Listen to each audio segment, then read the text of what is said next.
What's the difference between mesenteric ischemia and ischaemic colitis? For years, I've been saying ischaemic bowel without really knowing the difference between mesenteric ischemia and ischaemic colitis. So with that in mind, what is mesenteric ischemia? My understanding of someone with mesenteric ischemia is typically an older person, vascular path, with AF, and the abdominal pain is sudden onset like an embolic thing and out of proportion to the clinical findings, a concept known as poop. But what about ischemic colitis?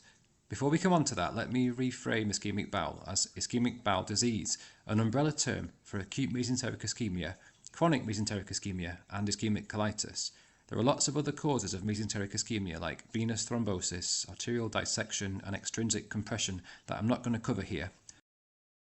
I'm just going to focus on arterial acute mesenteric ischemia and ischemic colitis. It's been estimated that around 1% of all patients with an acute abdomen have arterial acute mesenteric ischemia. The incidence increases exponentially with age, and 10% of patients aged over 70 with an acute abdomen will have arterial acute mesenteric ischemia. Acute occlusion most commonly affects the superior mesenteric artery, or SMA, because it comes away from the aorta at an oblique angle.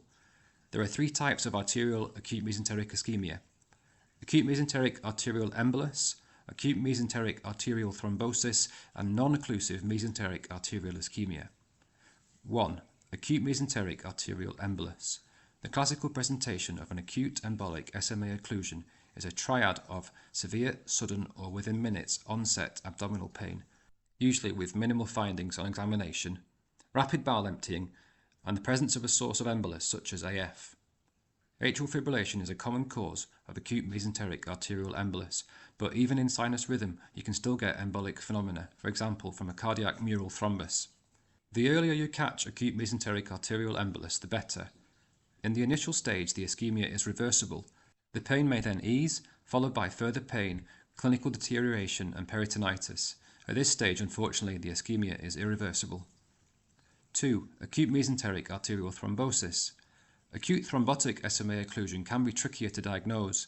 In this situation, think of Virchow's triad. If you are in a hypercoagulable state, or there is blood stasis or endothelial injury, then your SMA is at risk of developing thrombus. Atherosclerotic manifestations such as ischemic heart disease, cerebrovascular disease, or peripheral arterial occlusive disease may be present in the past medical history of a patient with mesenteric arterial thrombus. Every patient with such a history, together with acute abdominal pain, should be suspected of having SMA thrombosis. A prolonged shock or hypoperfusion picture can occur in someone with structurally normal mesenteric vessels, when this will be called non-occlusive mesenteric arterial ischemia. What you get here is mesenteric vasoconstriction in response to reduced effective blood volume.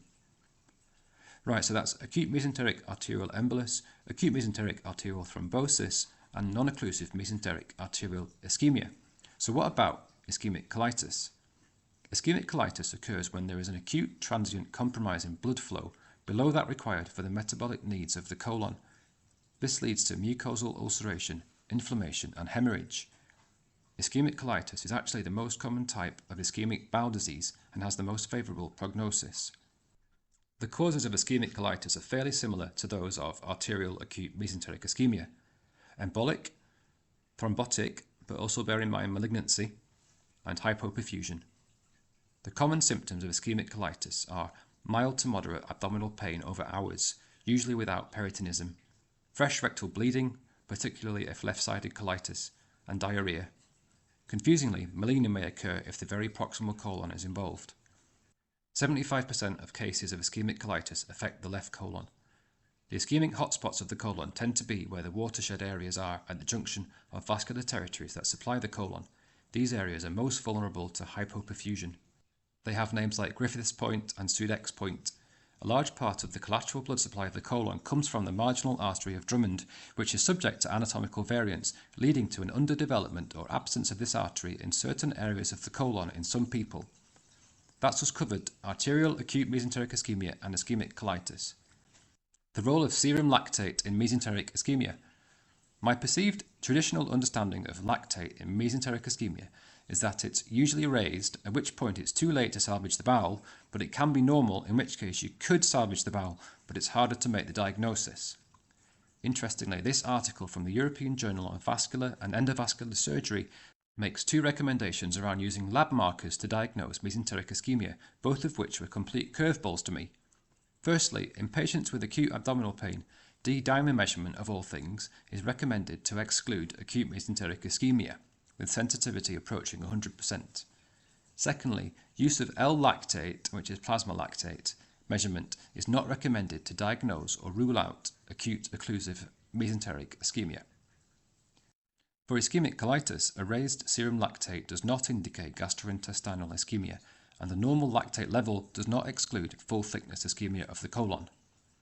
So in summary, arterial acute mesenteric ischemia, remember sudden or within minutes onset of abdominal pain which is out of proportion to clinical findings, rapid bowel emptying, and presence of a source of embolus, thrombus and/or profound hypoperfusion. And for ischemic colitis, mild to moderate abdominal pain over hours, usually fresh rectal bleeding and diarrhea. Remember, both diseases can present on a spectrum of severity of illness, so signs and symptoms can vary.